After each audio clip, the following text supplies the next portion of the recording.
Hello అండి. కథ పేరు భూమి తల్లి. ఈ కథని రచించిన వారు దేవి గారు. ఇక మనం కథలోకి వెళ్ళిపోతే, రైల్వే స్టేషన్లో ఆగగానే గంపతో లోపలికి జరపడింది సావిత్రి. జాంపళ్ళు జాంపళ్ళు అంటూ గంపని బెర్తుల మధ్యలో పెట్టుకొని అరుస్తుంది. బేరం చేస్తూ దోర జామకాయలు ఏరుకొని కోసి ఇమ్మంటున్నారు బెర్తుల మీదున్నవాళ్ళు. సావిత్రి ఓపిక కాయని 4 ముక్కలు వచ్చేలా చాకుతో చీరి కావాలన్న వాళ్ళకి మధ్యలో ఉప్పు కారం చల్లి ఇస్తుంది. బండెక్కడ కదిలిపోతుందోనని ఓవైపు కంగారు పడుతుంది. ఇచ్చిన డబ్బులు బొడ్లో దోపుకున్న గుడ్డ సంచిలో వేసుకుంటూ ముందుకు నడుస్తుంది. మధ్య మధ్య వాటర్ అని, టీ కాఫీ అని, శనక్కాయలని వచ్చేవాళ్ళు వస్తూ వెళ్ళేవాళ్ళు వెళుతుంటే దారి ఇస్తూ వాళ్ళ చిరాకులు పరాకులు భరిస్తూ కంగారుగా కదులుతుంది. ఎండవేడికి గంప బరువుకి శరీరం చెమటతో ముద్దైపోతుంది. ఓ పక్క తుండుగుడ్డతో తుడుచుకుంటూ జాంపళ్ళు జాంపళ్ళు అని అరుస్తుంది. రైలు ఇంకా కదులుతాను అన్నట్టు కూత పెట్టింది. సావిత్రి సగం ఖాళీ అయిన గంపని 2 చేతులతో జరుపుకుంటూ కిందకి దిగబోతుండగా అమ్మా అని ఎవరో పిలిచినట్టు వినిపించి మెడతెప్పి చూసింది. ఎవరో వయసులో ఉన్న కుర్రాడు తల్లికి ఏదో పొట్లం అందిస్తూ ఏదో అంటున్నాడు. సావిత్రి మనసు బాధతో మెలితిప్పినట్టు విలువిల్లాడింది. ఏ జన్మలో ఏ పాపం చేసిందో అమ్మ అని నోరారా పిలవాల్సిన కొడుకు దూరమయ్యి చాలా కాలమైంది. వాడిప్పుడు ఎక్కడున్నాడో, ఏం చేస్తున్నాడో, ఈ అమ్మ వాడికి గుర్తుందో లేదో. కూ అంటూ రైలు స్టేషన్ వదిలి పెట్టింది. తన కొడుకు తనని వదిలినట్టే. చిన్న గొడవ పెద్దది చేసి పోయాడు.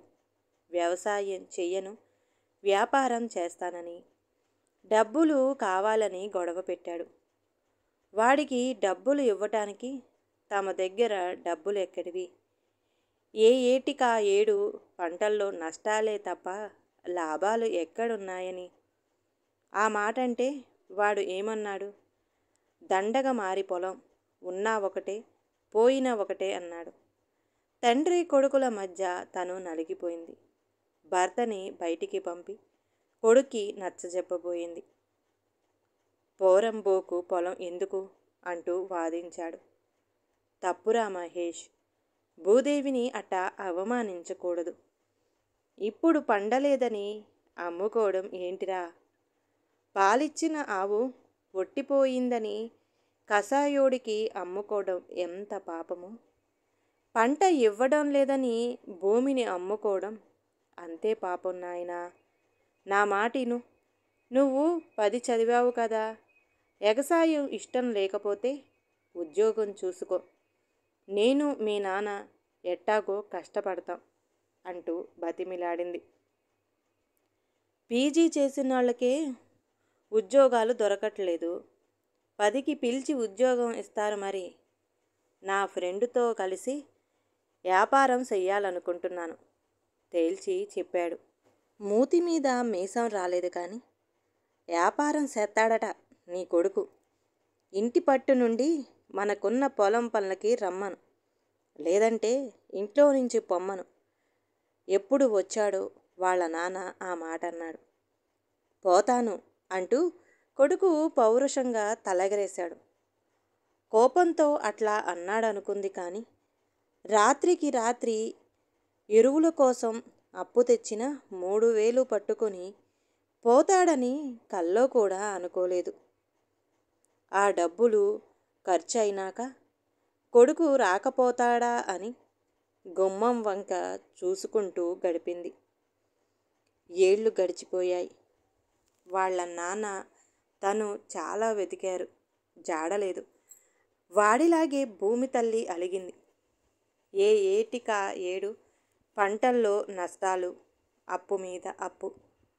అప్పు తీరేదారి కనపడక పురుగుల మందు తాగి పొలంలోనే ప్రాణం వదిలేశాడు తన భర్త. ఒంటరి పక్షిలా మిగిలింది తను. వ్యవసాయం మూలపడింది.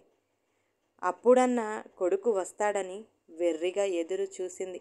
వాడు రాలేదు. దుఃఖం దిగమింగుకుంది. తన కొడుకు అసలు బతికి ఉన్నాడో లేడో తెలియలేదు. ఆత్మహత్య చేసుకున్న రైతుకి గవర్నమెంటోళ్ళు డబ్బులు ఇచ్చారు. అది బాకీలున్నాళ్ళకి జమ చేసింది. తన చేతిలో చిల్లి గవ్వ లేనప్పుడు దొడ్లో ఉన్న జామ చెట్టు మేమున్నాముగా అన్నాయి. అవే తనకి ఆధారమయ్యాయి. పొలం బీడుపడింది. కవులు చేసేవాళ్ళు లేరు. వ్యవసాయం చేసే ధైర్యం ఎవరికుందని. రైలు వస్తున్నట్టు జనంలో కలకలం. సావిత్రి గంపని చేతుల్లోకి తీసుకొని 3వ నెంబర్ కంపార్ట్మెంటు దగ్గరకు గబగబా పరిగెత్తింది.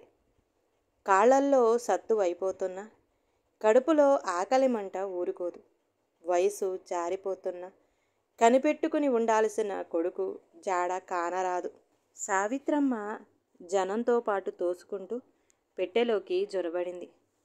సావిత్రి, నువ్వా? పొలం ఉన్న ఆసామివి. నువ్వు జామకాయలు అమ్ముకోవడం ఏంటే? నమ్మలేనట్టు అడుగుతున్న ఆమె లలిత ఊళ్ళో చిన్ననాటి నేస్తం. తన స్థితి చూసి జాలిపడుతుంది. సావిత్రి విననట్టే ముందుకు నడిచింది. అమ్ముకునే దానికి ఎంత పొగరో! పిలిచినా పరిగెత్తుతుంది. అమ్ముకోదా ఏంటి అంటున్న మాటలకి లలిత జవాబు ఇస్తుంది. భూమిని అమ్ముకోలేక ఇట్లా జామకాయలు అమ్ముకుంటుంది. ఇంకా ఆ రైల్లో ఉండలేక కిందకి దిగిపోయింది.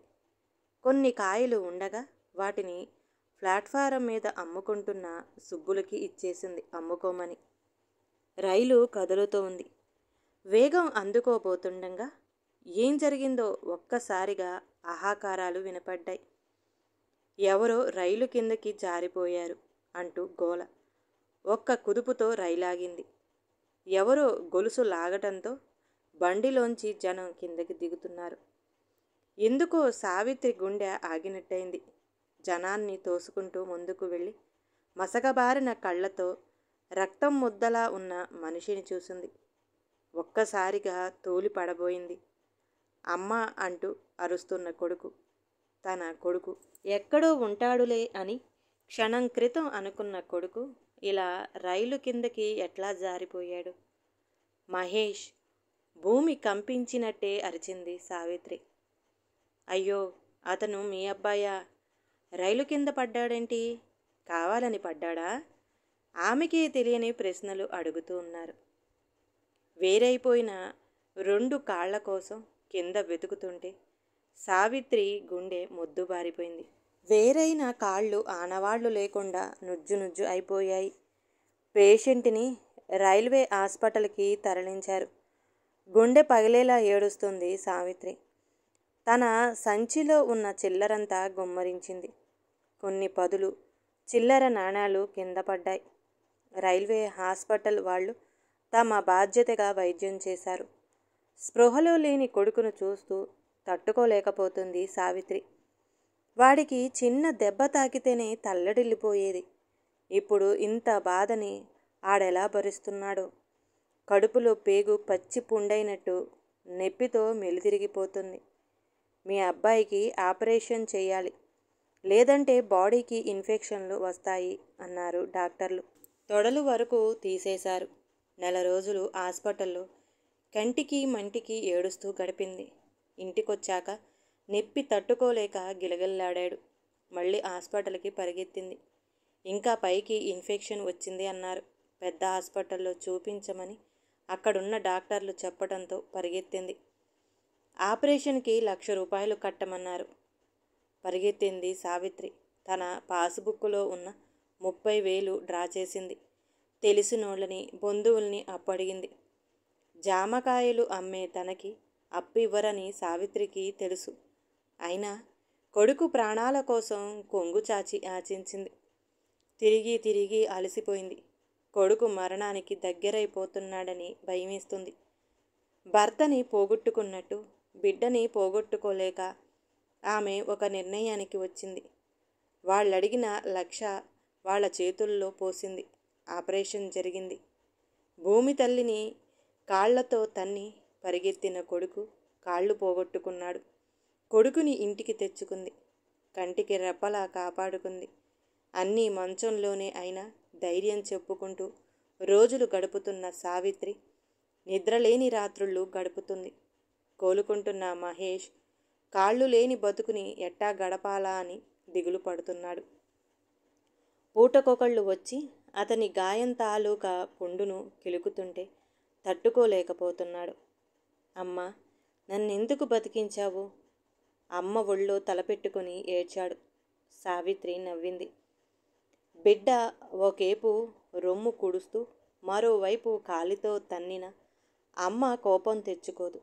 ప్రేమతో ఆ కాళ్ళని ముద్దెట్టుకొని మురిసిపోతుంది. దేవుడట్టుకుపోయింది కాళ్ళే. నా కొడుకు ప్రాణం కాదు. నిన్ను నేను నడిపించుకుంటాను. ఏడవకు. కళ్ళు తుడిచింది సావిత్రి. నేనున్నా గదా కొడుకు, నన్ను క్షమించమ్మా. జారిపోయాడు మహేష్ అంటూ తల్లి కాళ్ళ మీద సావిత్రి కంగారు పడిపోయింది. కొడుకుని చంటిబిడ్డలా లేపి మంచం మీద పడుకోబెట్టింది. అమ్మా, నిన్నెట్లాగైనా మాయ చేసి భూమిని అమ్మించాలని వచ్చి రైలు కింద పడ్డానని నీకెట్లా చెప్పను? ఏడుస్తున్న కొడుకును గుండె కద్దుకుంది సావిత్రి. ఏడవకు. కాలం ఎప్పుడూ ఒక్క తీరుగా ఉండదు. మంచి రోజులొస్తాయి అంటున్న సావిత్రి కళ్ళ ముందు నిస్సహాయంగా నిలబడ్డ భూమి తల్లి కనబడి కలవరపెట్టింది. ఒట్టిపోయిన గొడ్డును కసాయోడికి అమ్మినట్టు భూమిని అమ్ముకోకూడదని ఆనాడు కొడుకు చెప్పింది. కానీ ఈనాడు కొడుకు ప్రాణం మీదకొచ్చిందని షావుకారికి అమ్మేసింది. కొడుక్కి చెప్పలేదు. చెబితే ఏం చేస్తాడు? ఇంకా బాధపడతాడు. చెప్పొద్దనుకుంది. మహేష్ కోలుకున్నాడు. మంచాన్ని వదిలి మనుషుల మధ్యకొచ్చాడు. తన కోసం అమ్మ భూమిని అమ్మిందని తెలిసి బాధపడ్డాడు. అమ్మ కోసం తనేం చెయ్యాలి అని ఆలోచించటం మొదలుపెట్టాడు. ఇప్పుడు తన పనులు తాను చేసుకోగలుగుతున్నాడు. వీల్ చైర్లో తిరగగలుగుతున్నాడు. జరిగిన ప్రమాదానికి అతనికి ఇన్సూరెన్స్ వచ్చింది. ఎప్పుడో సరదాగా ట్రై చేసిన జాబ్ కూడా వచ్చింది. రైల్వేలో అనౌన్స్మెంట్ విభాగంలో చేరమని అపాయింట్మెంట్ లెటర్ పంపించారు. సావిత్రి సంతోషపడిపోయింది. రోజు నేను ఎలా వెళ్ళగలనమ్మా అని అడిగాడు తల్లిని. నేనున్నాను కదా. చిన్నప్పుడు నువ్వు బేగా నడవలేదని మీ నాన్న చక్రాల బండి చేయించాడు. నువ్వెక్కడ పడిపోతావోనని నీ వెనకాలే నేను పట్టుకొని నడిపేదాన్ని. గూనొస్తాదే అని మీ నాన్న ఏడిపించేవాడు. ఇప్పుడు నీ వెనకుండి నిన్ను నడిపించలేనా? జ్ఞాపకాల తెరలను పక్కనకు నెడుతూ గర్వంగా అంది సావిత్రి.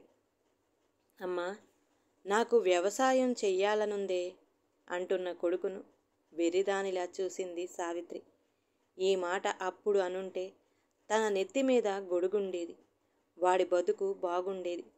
భూమి తల్లి సంబరపడేది. అమ్మా, నువ్వు నా వెనకాల ఉంటావు కదా అడుగుతున్నాడు మహేష్. మనకి భూమి లేదురా దిగులుగా అంది సావిత్రి. షావుకార్ని అడిగాను కవులుకి ఇయ్యమని. ఇస్తానన్నాడు. భూమికి నచ్చిన పంటేద్దాం. సంబరంగా పండుతుంది. భూమి తల్లి లాంటిదే కదమ్మా అంటున్న కొడుకును కళ్ళ నిండుగా చూస్తుంది సావిత్రి. భూమి తల్లి రొమ్ము ఎండిపోయిందమ్మా. సారవంతం చేస్తాను. నేను సేంద్రియ వ్యవసాయం చేస్తాను. భూమి తల్లి నీలాగే మంచిదమ్మా అంటూ చేత్తో భూమిని తాకి కళ్ళకద్దుకుంటున్న కొడుకును సంబరంగా చూస్తుంది తల్లి సావిత్రి. ఈ కథ కనుక నచ్చితే ప్లీజ్ లైక్ చేయండి. అలాగే ఛానల్ని సబ్స్క్రైబ్ చేసుకోవటం మాత్రం అసలు మర్చిపోమాకండి. మీ విలువైన అభిప్రాయాన్ని కామెంట్ బాక్స్లో కామెంట్ చేయండి. అందరికీ ధన్యవాదాలండి.